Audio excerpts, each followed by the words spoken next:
Halo semuanya, sebelumnya perkenalkan nama saya Andreas Felix. Saya adalah mahasiswa dari Universitas Sibar Asia, program studi akuntansi. Pada hari ini saya akan menjelaskan terkait perhitungan PPh 21 untuk UTS semester 5. Di sini saya sudah menampilkan contoh kasus yang akan kita jadikan referensi dalam perhitungan PPh 21. Untuk perhitungan PPh 21 ini, saya akan menggunakan kalkulator dari Ortax. Ortax ini adalah website untuk perhitungan PPh 21 masa. Oke. Kita akan bedah dulu dari soal kasus tersebut. Di sini ada penjelasan mengenai Alia adalah karyawati pada perusahaan PT ABC dengan status menikah dan mempunyai 3 anak. Suami Alia merupakan pegawai di perusahaan PT BCD. Jadi di sini Alia sudah menikah dan mempunyai 3 anak. Gitu. Lalu Alia menerima gaji dari PT ABC ini sebesar 15 juta per bulan. PT ABC mengikuti program pensiun dan BPJS Kesehatan. Perusahaan membayarkan iuran pensiun dari BPJS Ketenagakerjaan sebesar 1% dari perhitungan gaji, yakni senilai 160.000 per bulan. Di samping itu, perusahaan membayarkan iuran jaminan hari tua atau JHT karyawannya setiap bulan sebesar 3,7% dari gaji. Sedangkan Alia membayar iuran JHT atau jaminan hari tua setiap bulannya itu sebesar 2% dari gaji.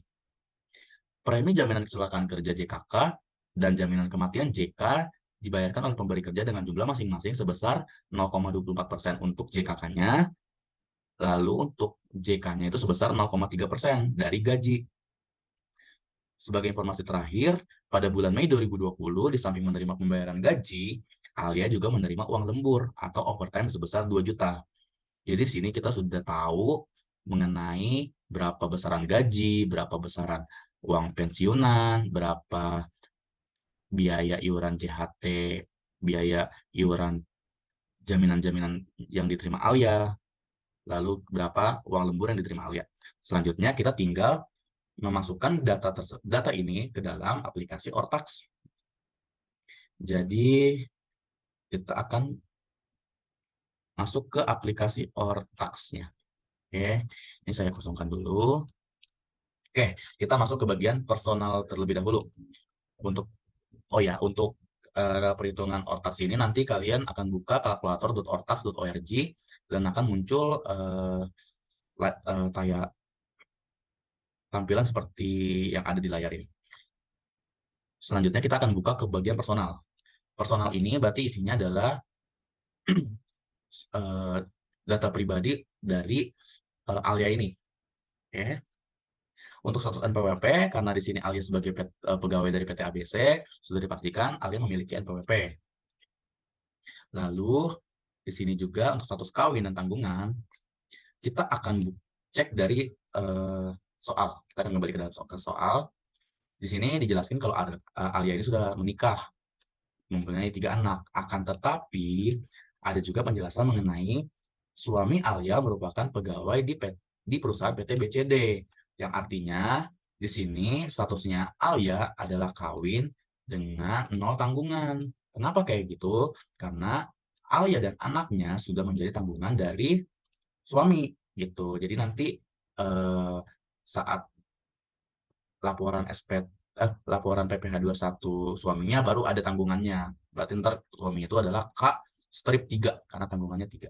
K strip 4 karena satu untuk anak, satu tiganya untuk oh sorry. Berarti dia itu kawin dengan 3 tanggungan gitu, seperti itu. Oke. Selanjutnya untuk masa penghasilan. Masa penghasilan sini kita buatnya dari Januari ya, karena dia ini perhitungan 1 tahun. Untuk status masuk kita kosongkan karena Alia sebagai pegawai tetap. Tunjangan pajak kita masukkan dengan non gross up. Untuk ketentuan PTKP kita buat di Januari 2016 sampai Desember 2021. Karena dari soalnya di sini adalah mengacu pada bulan Mei 2020. Berarti ini perhitungan untuk 2020. Oke. Jadi kita buatnya Januari 2016 sampai 2021. Selanjutnya kita masuk ke bagian A, yaitu penghasilan. Untuk penghasilan kita akan masukkan biaya gaji dan atau pensiun.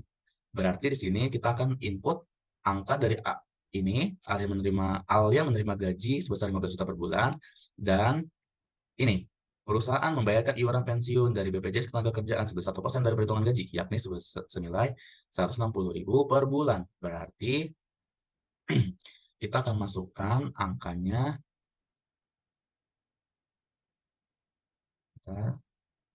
Oke, saya coba buka kalkulator. 15 juta dari gaji Alia tambah dengan, nah ini kayaknya ada salah dari soal karena harusnya 15%, 1% dari 15 juta kali 1%. Harusnya 1% dari perhitungan gaji itu 160.000 ya. 150.000 ya per bulan. Berarti ini ada kesalahan dari soal. Jadi harusnya 150.000 yaitu 1% dari 15 juta ditambah 150 ini adalah angka iuran pensiun ditambah dengan gaji pokoknya Alia yaitu sebesar 15 juta. Totalnya berarti 15 juta 150 untuk diisikan di kolom gaji pensiun atau THT atau JHT. Jadi 15 juta 150.000. Oke. Untuk tunjangan PPh, kita coba kembali ke soal. Di sini tidak ada penjelasan ya, teman-teman, bahwa ada tunjangan PPh. Tunjangan PPh, berarti kalau tunjangan PPh itu artinya dia gross up. Sedangkan sini kan dia posisinya non gross up, seperti itu. Tunjangan lainnya, uang lembur dan sebagainya. Ini kita bisa lihat di sini nih, teman-teman. Ada penjelasan mengenai pada bulan Mei 2020, di samping menerima pembayaran gaji, Alia juga menerima uang lembur overtime senilai 2 juta. Sehingga kita perlu masukkan ke bagian tunjangan lainnya dan uang lembur sebesar 2 juta. Oke. Untuk honorium dan imbalan lain sejenisnya kita kosongkan karena tidak ada penjelasan bahwa Alia menerima imbalan lainnya. Untuk premi asuransi yang dibayar pemberi kerja, ini kita cek dari premi asuransi yang dibayar pemberi kerja. Dari soalnya, di sini ada penjelasan mengenai premi jaminan kecelakaan kerja atau JKK dan jaminan kematian atau JK dibayar oleh pemberi kerja dengan jumlah masing-masing sebesar 0,24% untuk JKK-nya dan 0,3% untuk JK-nya dari total gaji Alia. Berarti kita ambilnya dari total gaji pokok Alia. 0,20% dari 15 juta, 0,3% dari 15 juta. Kita kembali ke kalkulator. Sorry, sebentar. Kalkulator.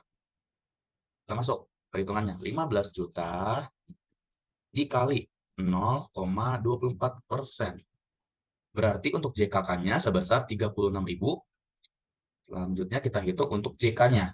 15 juta dikali 0,3%. 45.000. Berarti tadi untuk JKK-nya sebesar 36.000 dan untuk JK-nya atau jaminan kematiannya 45.000. Kita tinggal tambah ini. 36.000 tambah 36.000 untuk jaminan kecelakaan kerjanya ditambah dengan jaminan kematian sebesar 45.000. Berarti totalnya benar ya 45.000. Berarti totalnya sama dengan 81.000 untuk premi asuransi yang dibayarkan oleh pemberi kerja. Nah, kita isi dengan 81.000. Untuk natura dan kenikmatan lainnya, kita cek dulu apakah dia menerima natura atau kenikmatan lainnya itu tidak ada ya teman-teman ya. Jadi di sini Alia untuk kolom natura dan kenikmatan lainnya dikosongkan. Lalu untuk pentim, bonus, gratifikasi, jasa produksi, dan THR ini kita cek lagi dari soal. Tidak ada penjelasan mengenai hal tersebut. Kita coba. Tidak ada penjelasan dari soal tersebut, tidak ada penjelasannya. Berarti ini kita kosongkan juga. Oke. Kita tinggal klik. Sorry, ini kita nolin. Nol.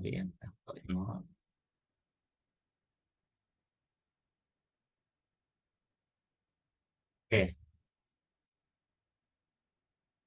Itu. Untuk sementara kita tahu penghasilan brutonya yang dimiliki oleh Alia adalah sebesar 17.231.000, yaitu penambahan dari 15.150 ditambah 2 juta ditambah 81.000.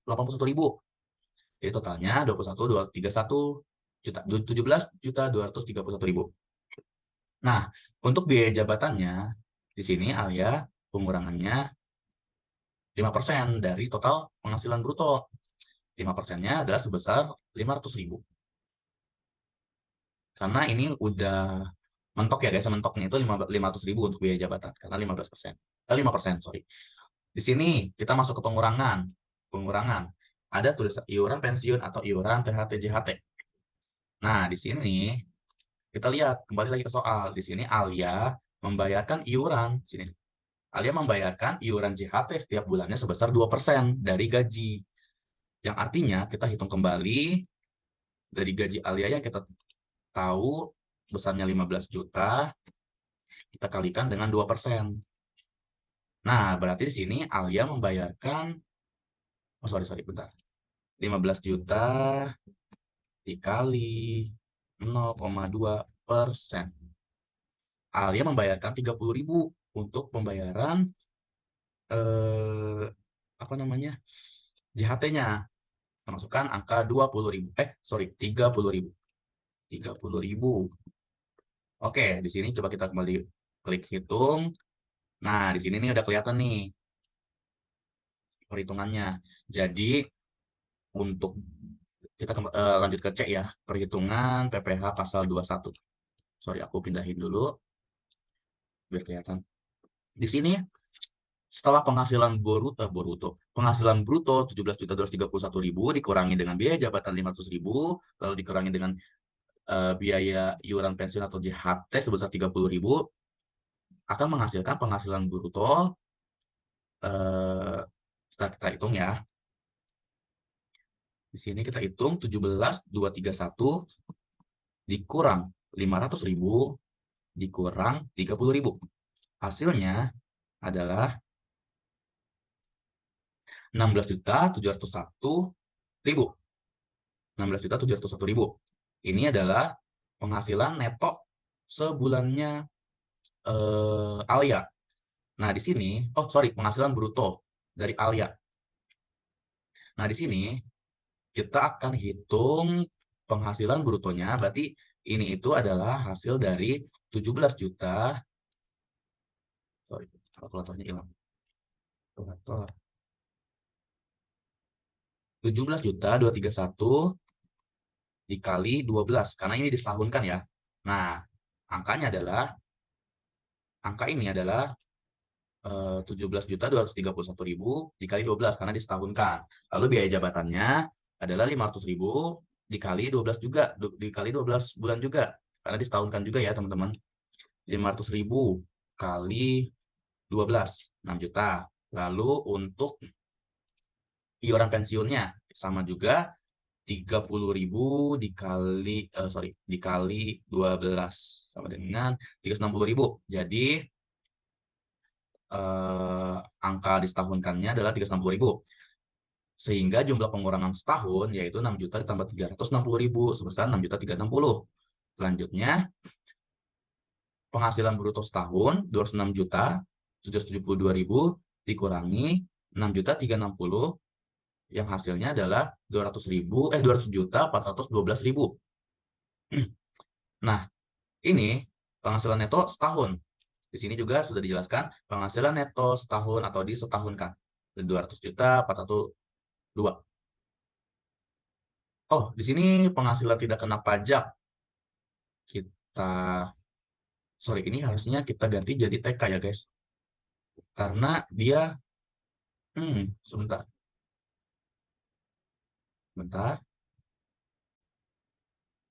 Jadi untuk status kawinnya dari Alia ini adalah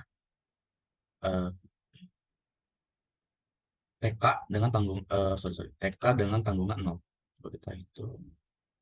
Nah, jadi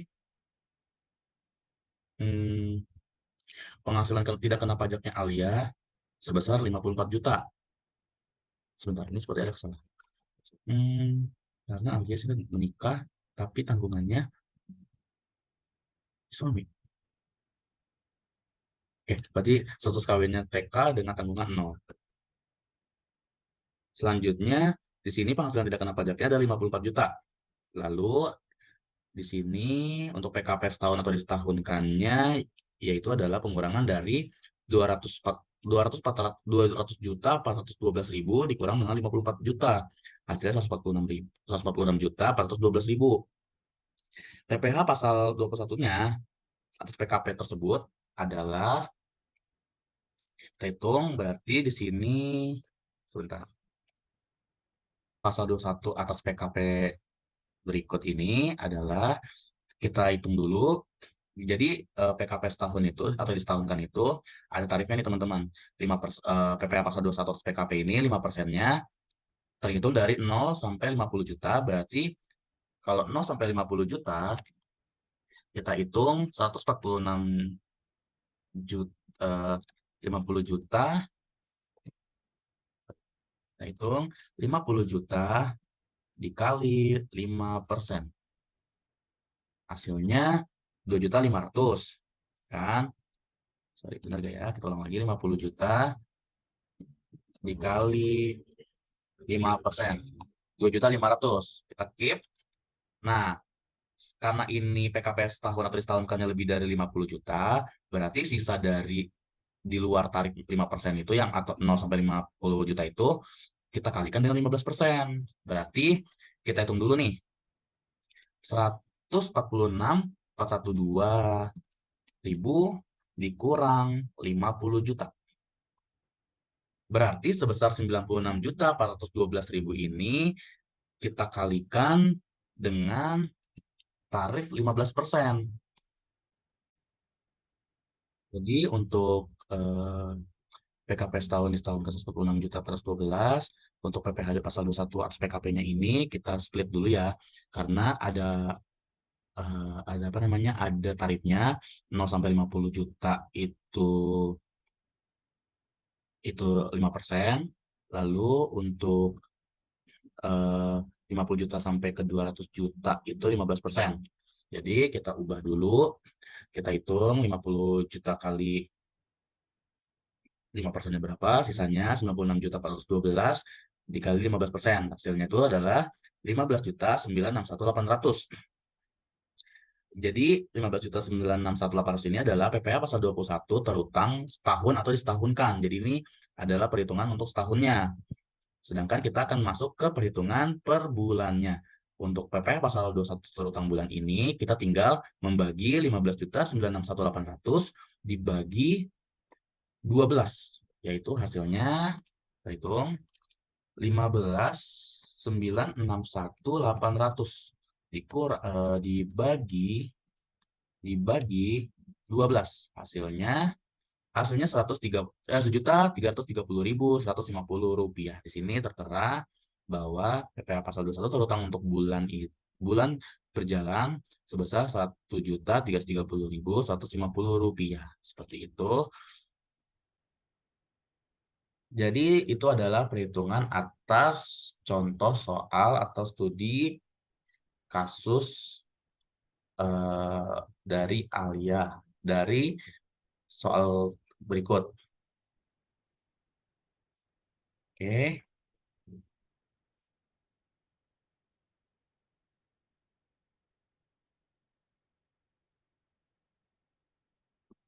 Oke, sekian penjelasan saya mengenai perhitungan PPh 21 atas contoh kasus yang tadi sudah kita kerjakan. Apabila ada kurang atau kesalahan, mohon dapat dimaklumi. Terima kasih. Selamat malam.